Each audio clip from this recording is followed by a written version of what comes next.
Warning: this gallery contains graphic images that some viewers may find disturbing. Please be advised. India is one of the largest and greatest nations with its history dating back 5 millennia. India has rose to its potential and has become one of the economic superpowers of the world. It is in race with nations such as China, Russia and US. Achievements in the past 10 years of India are still just a dream of many developed nations. Mission to Mars and successful orbit of planet Mars is one of the most notable ones.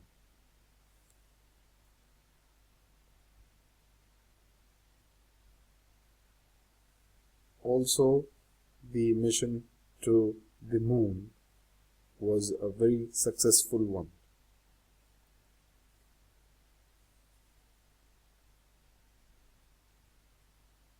India's entrance to the nuclear club was warmly welcomed by nations such as US and Russia.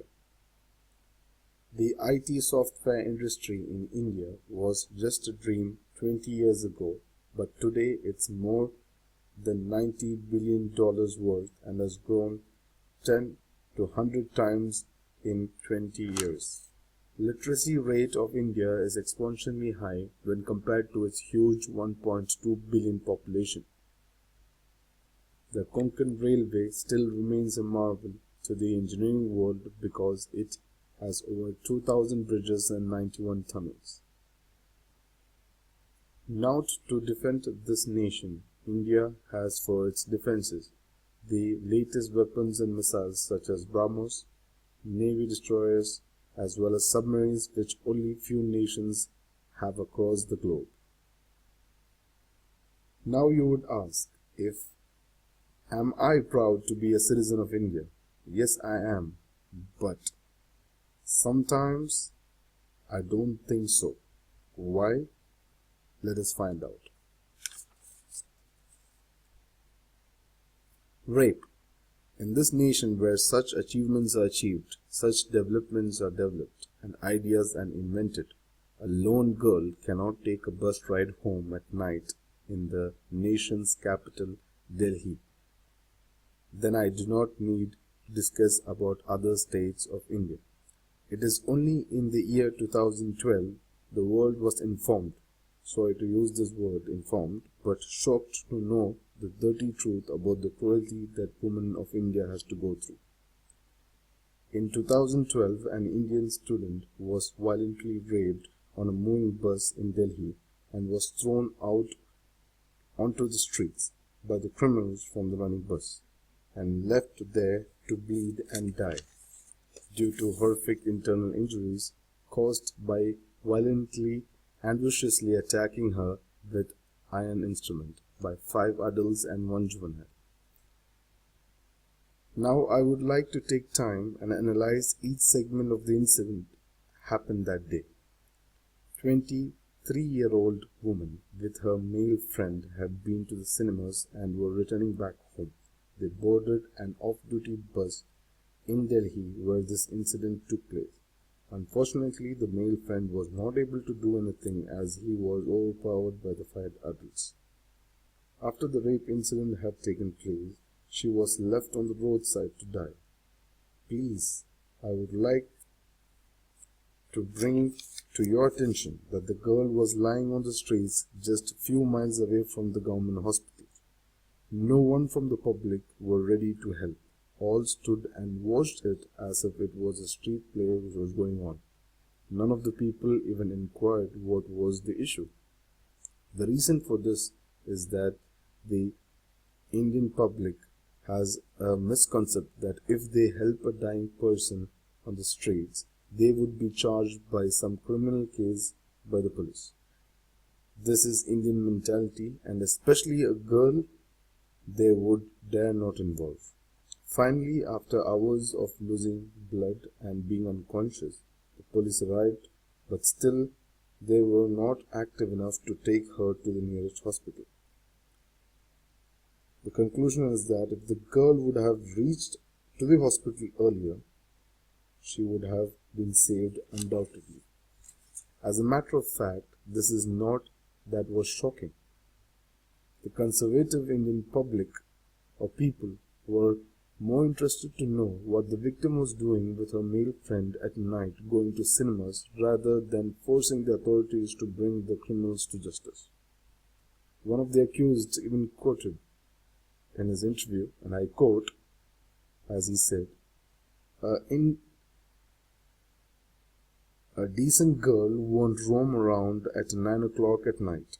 A girl is far more responsible for rape than a boy, he quoted. And also, this cruel accused criminal was gone against the court judgment.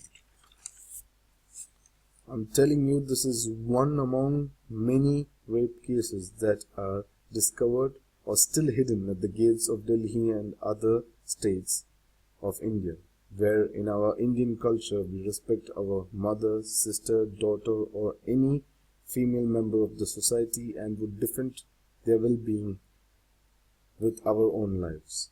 This is being an Indian. It all has started from the society's thought that the boy is always superior to the girls. She is meant for only housework and nothing more. Her life has no value. But let me tell you, if we stand together and we fight back for the safety and welfare of the females in the society, there will be no use telling that our nation's satellite is orbiting Mars. If we cannot defend our own women from harm, there is no use telling that we have many destroyers and nuclear power.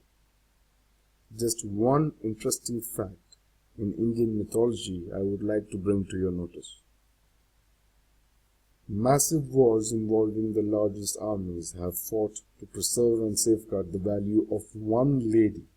And now in this modern century, in this modern generation, we, with all these equipments and technology, cannot save a woman from harm's way.